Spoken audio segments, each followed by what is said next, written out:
And we're here. Kateline. No. Let's just hop into this fucking thing, okay? Okay. No cold open. I'm just going to do the howdy and the IMDb. You ready? You ready to party? I don't want you to think I'm not in the mood. I'm just mad at this episode. You might find something you want to put at the beginning anyway. I'm Lester Holt.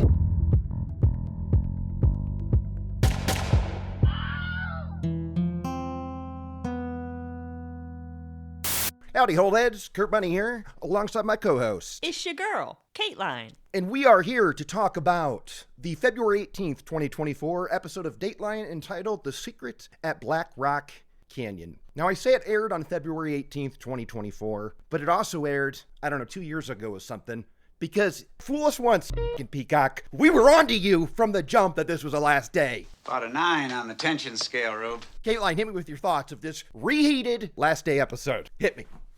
It just solidifies how much I don't like teenagers. Okay. They are terrifying. We're sick psychopaths that get pleasure of killing other people. And it seems like some of them don't even have reasoning skills. Just like basic understanding of right and wrong. Yeah. I feel like there's those aren't fully formed yet or something. Mm-hmm. Okay, but yeah, kids suck, but last day sucks. The last day. I mean, were you not bummed? Here's what's funny. A Promise to Gloria was the last time that we had a last day episode, and they never talked about it, and they did a talking Dateline, and they treated it like it was a new episode. You had the greatest interviews in this. I really did. This one, they don't give two about this episode. It says last day in the description on Peacock. Stooge student in the cold open says the last day. If I would have known that was her last day, I would have... Bottom line, I'm not here for it. All right, but I am here for the podcast. Here's Keith Morrison with The Secret in Black Rock Canyon. I feel like we haven't had a KM in a while. It has been a while, not since those Phoenix canals. The Zombie Hunter. You're right. And boy, were those in my mind during this episode. Okay, IMDb description. Police investigate the murder of 16-year-old Cassie Jo Stoddart. They find evidence, including a homemade horror film, linking 2 suspects to the crime. All right. That seems fair. I like it. I'll tell you what I did like about this episode of Dateline is the way that they told the story, where it was like, they told the same story twice, like Rashomon style or whatever, where we see it from the perspective of the people in the house, and then we see it when we find the later. I thought that Dateline did a good job at telling this story and keeping it intriguing, because it is across the board a bummer, and it doesn't bode well. I mean, this happened a while ago, but it's not like it stopped. This could have happened yesterday. It's a total bummer. Yeah. It's a senseless murder. Completely senseless. It's terrifying. Yeah. The kids who did it to her were her friends, and they liked her. Yeah, that's true. Unfortunately, we have the grueling task of killing our 2 friends. This all takes place in Idaho, September 22nd, 2006. Pocatello? I think so. Around Pocatello, Idaho. Cassie Jo and her boyfriend Matt get dropped off at their aunt's house. They're going to do some house sitting. And they say, we're just going to hang out tonight. We're going to watch some movies, eat some snacks. And they said the movie, Kill Bill 2. They said it twice. So that was pretty sick. So they watched Kill Bill 2 together. And about 9:30, Cassie's mom calls to just check in. Okay, I love you, bye. And that was the last time I talked to her. At 10 o'clock, suddenly the power goes out. And they're terrified. They don't know what the hell happened. About 10 p.m., said Matt, the electricity went out. Scared them both. They're a little spooked about it. Yeah. They're home alone in a house that's not theirs. Yes. And they were just watching, Kill Bill Volume 2. It's not really scary, but it might violent. Keep you on edge. It's violent. And dope. What? And dope. Oh, sure. I am gonna kill Bill. So yeah, they're scared, and the boyfriend's mom calls and says she's going to come pick him up. And the boyfriend is trying to convince Cassie to come with him to his house, because he's like, this is scary. Like, Mom, can Cassie come with us? And Cassie's saying, no, I made a promise. I'm going to keep my promise. I'm going to house sit. Mm-hmm. So... Sure was damp today.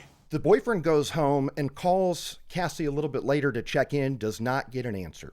The mom also calls later to say goodnight. No answer. She gets busy. Nothing's doing. Now, here, I have a question for you, Kateline. Is that when the relatives return home Sunday afternoon, they come home to find a dead body in their house. That's when the body's discovered. But what they didn't really talk about in there is that, so that means she sat in there all Saturday? 2. Or did they come home on Saturday? They were gone for the weekend, and Sunday afternoon they came home to find the body. And if you remember on the 911, obviously it's her, but she says there's a girl on the floor.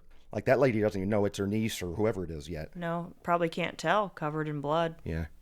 So Cassie's mom didn't find it weird that she couldn't get a hold of her at all Saturday and Saturday night as well. Which they did not say, I believe, on purpose, because we'd be asking these questions. Right. I assumed it was Saturday morning they found the body, but when Keith said Sunday... It was Sunday afternoon calm. I was like, so that means that the mom went the whole day, and so did the boyfriend, which seems weird. That is weird. I mean, when I was dating somebody at 16, hell no could I go to a Saturday without talking to her. Aw. I mean, on both sides. You know what I mean? So romantic. Come on. I didn't date at 16. You weren't allowed? Or no takers? Oh, I was allowed. I made a choice. Oh, really? What, to save yourself for God and stuff? No, I wasn't attracted to teenagers, Kurt. Oh, of course. So that's just always been the way, huh? I was never a pedophile. Okay. Thanks for clarifying. So wait, come on. When you started being attracted to men, their ages of attraction started at like 42 for you, or 35. From the jump, like when you're 9 or something. It was more like 6. Okay. 6. You said, I need me a man's man. None of these wimpy little kids. I need an adult man. That's what I find sexy. And I was very lucky that none of them ever felt the same way about me. Thank God.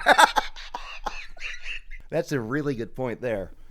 All right. She is a nut job, and I'm not going on any date. The name of the episode is Secret at Black Rock Canyon, but I believe an alt title should be Keith Has COVID. What do you think? Because he's not in the desert. We never see him with any of the people. He's really phoned in with the questions and whatnot. That's an interesting take. He was not really there. And it jumped out to me in the desert, which we'll get to, but that was just the guy out there on his lonesome. And then they walked this way up into the canyon where they dug a hole up here. And this is where they got rid of the evidence. Like it's his own show on Discovery ID. We're following around this detective. Like what?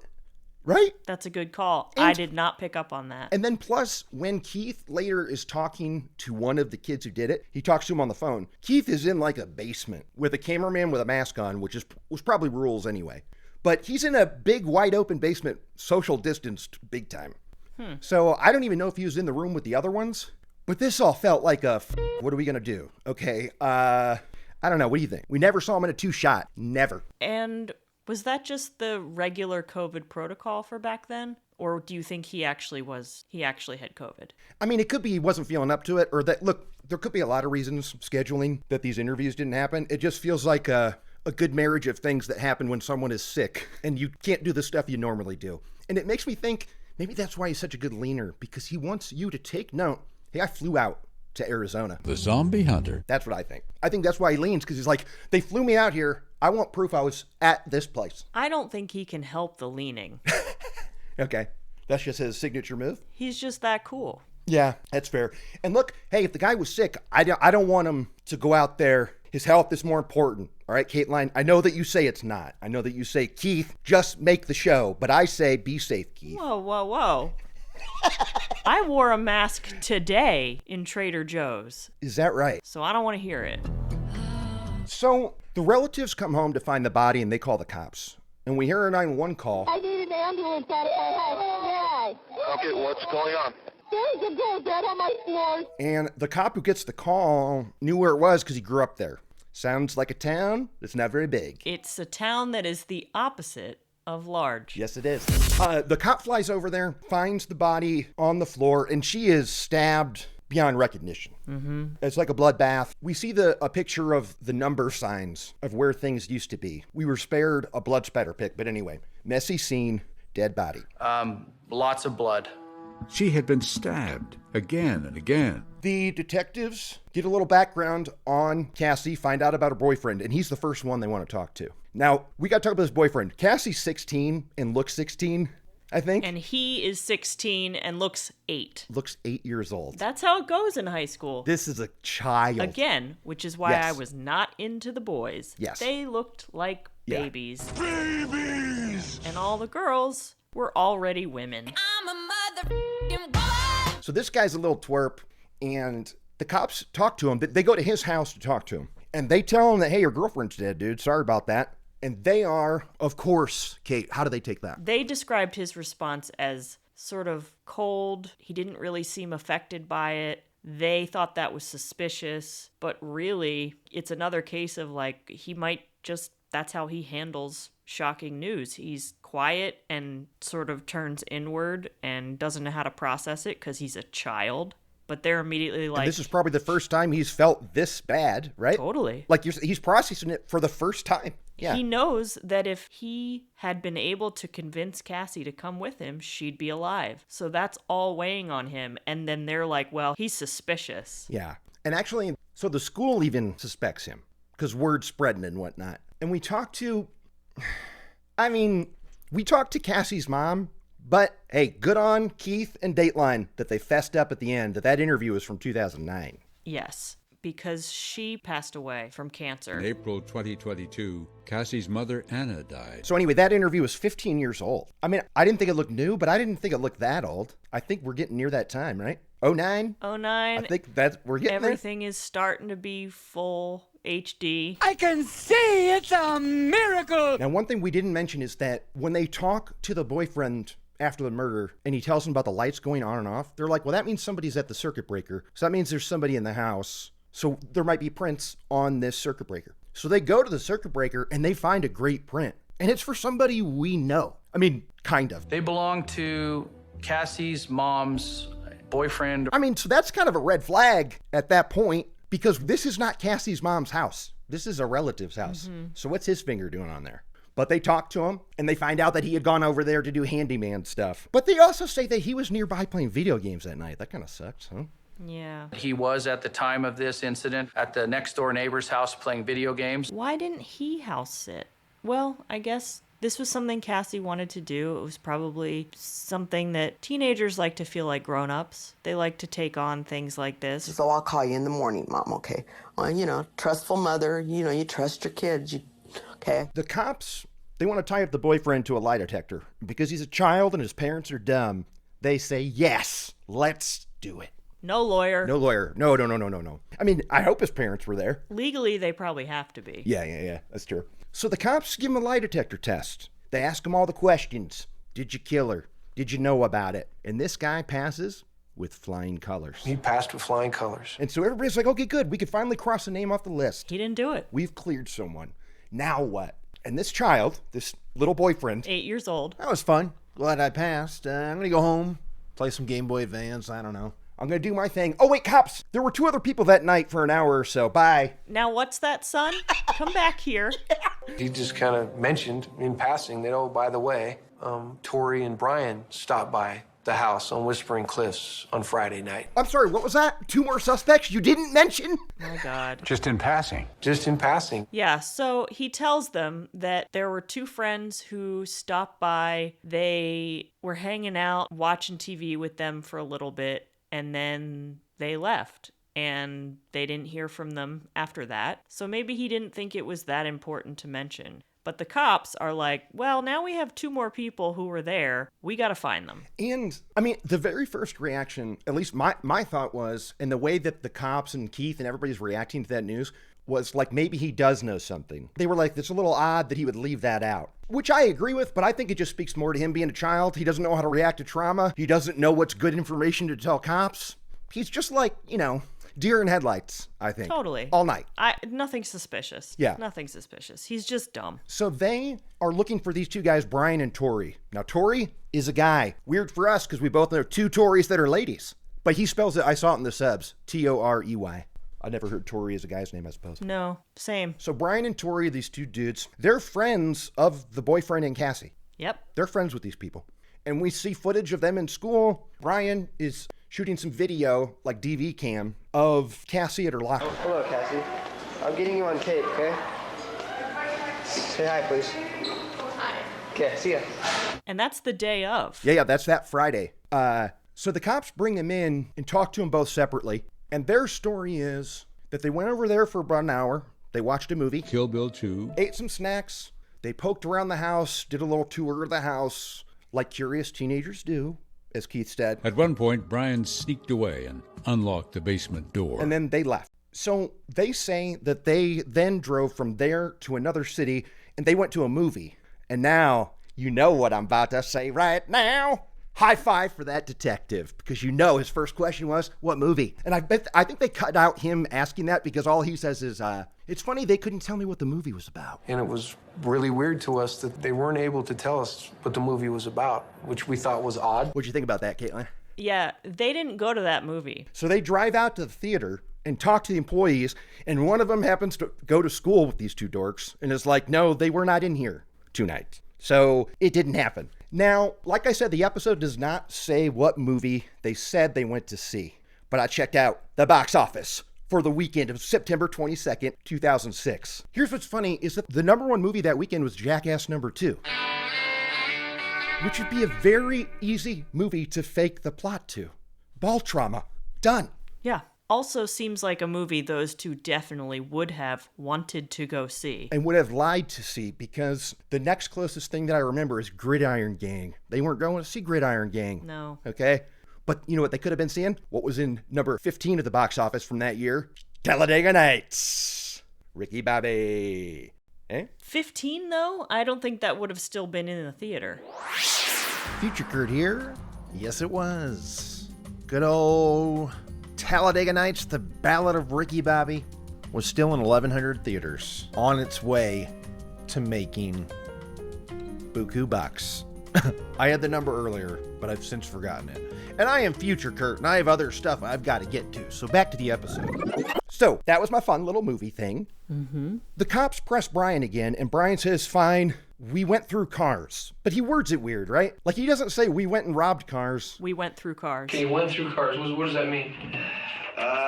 And this guy, they have interrogation footage of Brian. Is he the worst liar that's ever been invented? What do you think? I can tell you what we're doing. I was trying to hide this. I mean, again, he's a kid. Yeah. He's not going to have perfected lying yet. But his lies are very, I wouldn't have been able to keep a straight face if I was the detective, because he was going like, how could you even think that I could do that? No, I did not have anything to do with the murder of Cassie.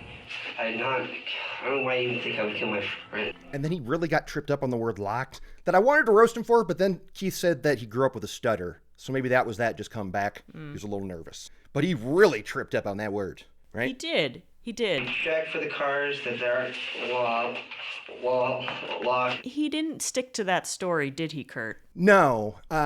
He came back. Because they pressed him. They didn't buy a word that Brian said. So they told him, all right, well, it's time for you to take a polygraph. Brian agreed. But then the next day, he shows up for his polygraph. The detective gets a call on the other side of the county.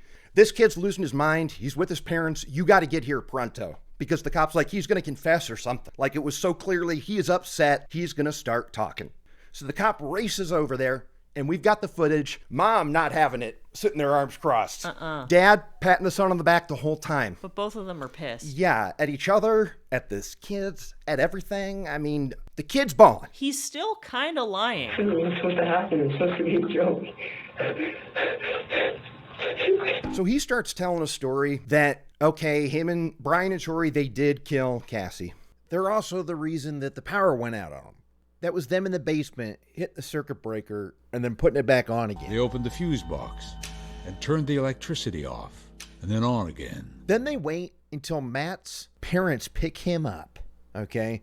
Cassie's all alone. They go back inside. They messed with the lights again, intentionally, to scare her before killing her. They hear her. Didn't they hear her call out, is someone there? Yeah. And the dogs are kind of barking, and they wait a little bit, and then they sneak up the stairs, and they stab her, and she's screaming. And imagine those seconds leading up to that, where the lights flicker again, and Cassie knows that somebody could be in the house with her. And it wasn't enough for them to just scare her. They also had to kill her. Like, why bother scaring her if they were going to just kill her? That is evil. Yeah. We're gonna be just like Scream. Only this one was real. It's creepy, huh? He's trying to paint the picture that it was all Torey, and they wanted it to be like the movie Scream, how they just wanted to scare her a little. And Brian says, through tears and wallowing in self-pity. I mean, he is doing like kid blubbering. I walked closer and he was really scouting. And then I was, what's going on? I have to kill her. So stab her again. What are you doing? Torey was stabbing her, and it was too late. And I was like, no, I just want to scare her. This is just supposed to be a joke. That's what Brian says to them. We did do it. Torey did it. I didn't. Sorry about it. Now what? Yeah. Another lie. Okay, it is a lie. It could have been the end of the story if Brian shut his mouth. Yeah. Because Brian, he's not done. He's not done talking. But then he tells them where all the evidence is. He says, hey, who's up for a field trip? Anybody? And what do they find but everything? Murder weapons and a videotape. Brian hadn't mentioned anything about that. Maybe because they burned it. A videotape of them talking about how they're going to murder her, followed by them saying they just had murdered her. Just killed Cassie. We just left her house. This is not a joke. It's all there. And Brian is not just an innocent bystander like he pretends. He's a narrator. He's a narrator. He's part of the plan. He's our POV. I mean, it went by so fast.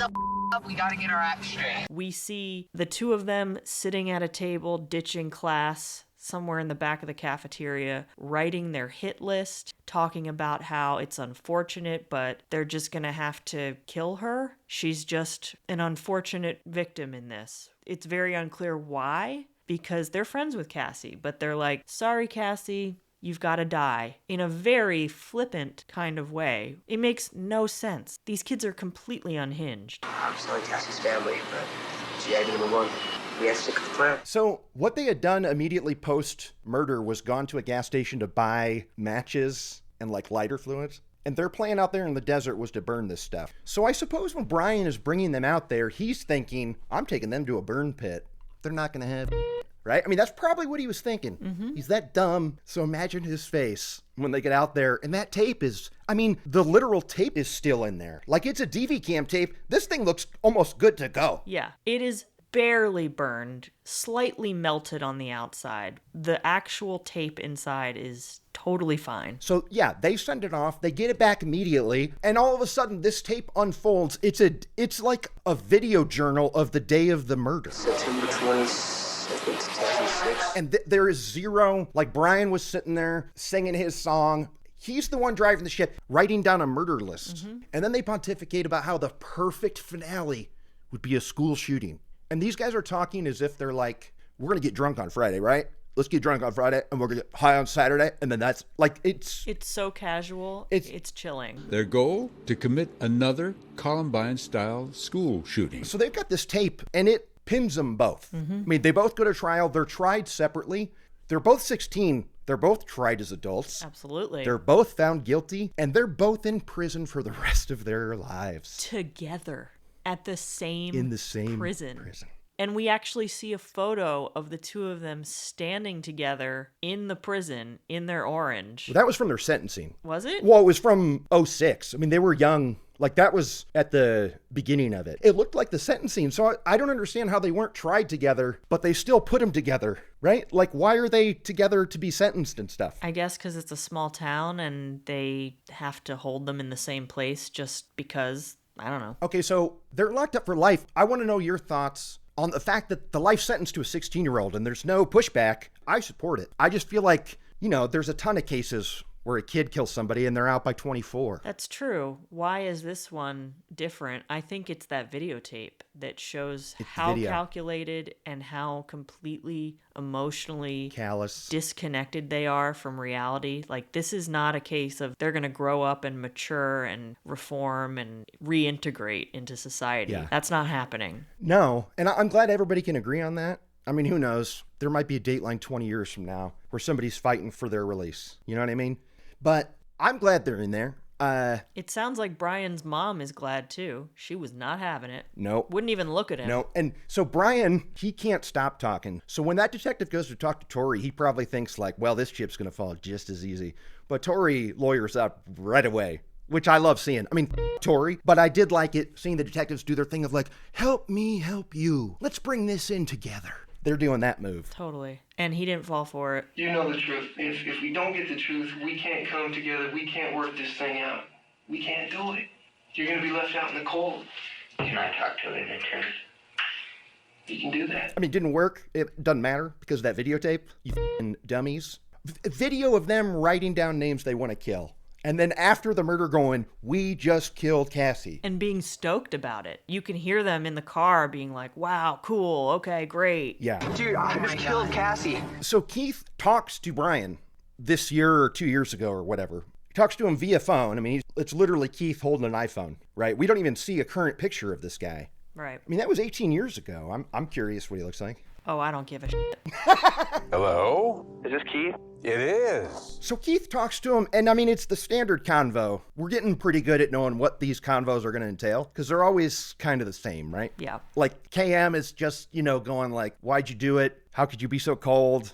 And then this guy gets to practice his sorries. Yeah. Right? What did you make of Brian's attitude? He sounded genuine, but also, I just don't care. And I don't think Keith cared. It was like, he was barely listening to Brian, just waiting for him to stop talking so he can ask the next question. Because it's all just platitudes, just meaningless platitudes. If I could take it back, I would. Every day I wish I would give my own life to bring back her. Shut up. Shut up. Yeah, we've heard that before. Uh-huh. And he doesn't have as much of a script as Nick Shaughnessy did, though, because I feel like he runs out and then just starts repeating sorry. And I'm sorry.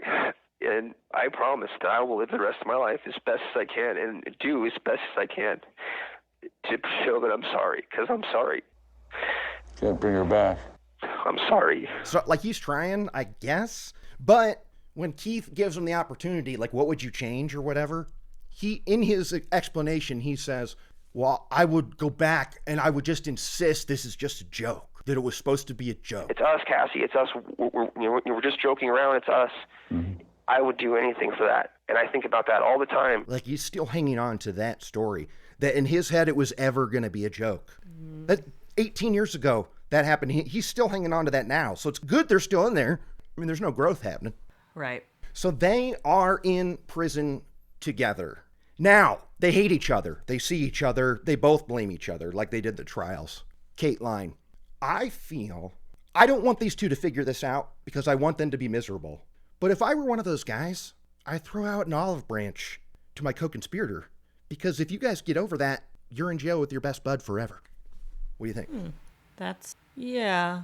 But maybe their lawyers told them not to because it could help their possible appeal if they ever decided to appeal. Right. I don't know. I just think, like, if I was, it already sucks to be in prison for life, but then to always have to walk by the guy you did the crime with and not say anything, that would be more exhausting to me. I feel like I'm already a monster. I'm going to go high five this other monster. I don't know. That'd be my pro tip if I was his lawyer. I'd say, suck it up, go make up with your buddy, and just go rot away. Just go rot. I texted you when we were watching it just how hard Keith was struggling with these people. And I just got to call out the 2 points. I mean, this is the depths of interviews with this art teacher and this student. Okay, because first one's with this art teacher talking about the hallways. Okay, like, I can't believe we heard the beginning and end of this hallway convo. This made the cut. People are already gearing up for homecoming and things like that coming up, so. So the social life in the hallways would be pretty intense at that point, I would think. Oh, the hallways are hectic, so. And then you see the footage from the video that Brian and Torey took, and the halls are empty. It's just Cassie at her locker. Yeah. My second thing is the doof in the cold open. Look, he's just a guy who sat next to her. That was her last day, I would have. So I guess I should be nice, but Keith and him talking about where they sat in relation to each other. Cassie and Justin became fast friends in English class. I sat right to the right of her, and she sat to the left of me. Pretty close together. Yeah, we were friends. And he saw the back of her head and a hair thing, and Keith literally has to say, describe it. I remember the very last time I saw her. I'll never forget that. Describe it. I remember walking out of class right behind her as we went different ways. So you have a recollection of seeing a A fleeting glance as she walked away. Yeah.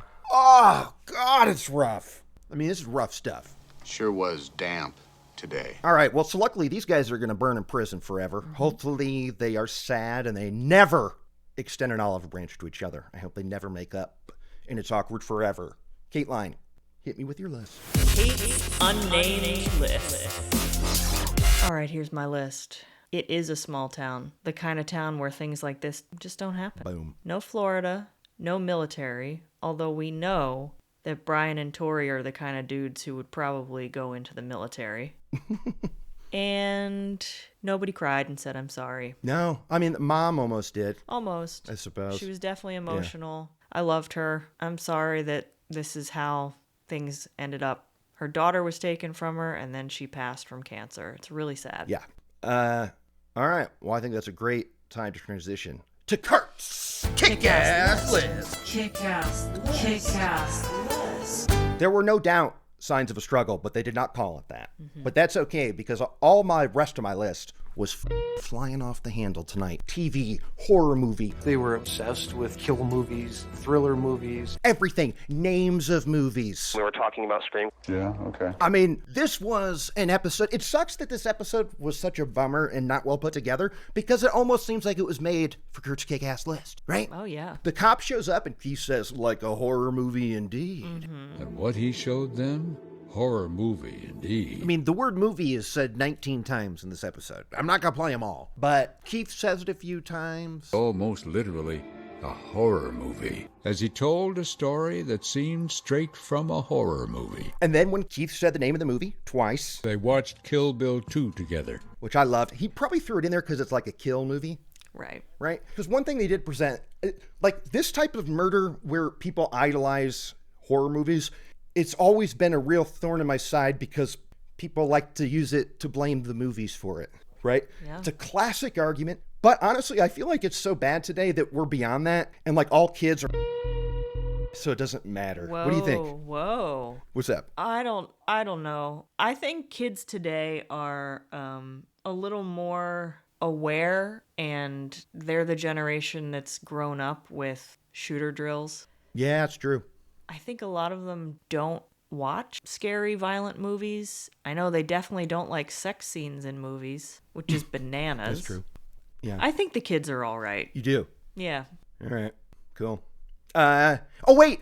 And actually, if you remember last week, I did a sloppy job of it, but I introduced a new item on my list. You did.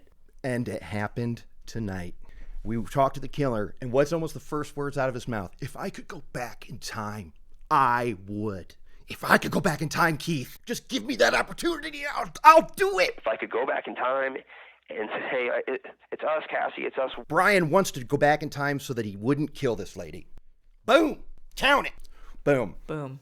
Boom. Boom. All right, well, that's going to do it for this week. Get this last day out of my life. But Kateline, I want you to stay in it. Because next week, we're talking about a banger. It's called True Confession. It's a full-on Friday fatty. It's a KM, and oh, my, is it an emotional roller coaster. Be sure to check out our Instagram at I'm Lester Holt. I'm Kurt Money. I'm Kateline. I'm Lester Holt. For all of us, I'm Lester Holt. Good night. The Zombie Hunter.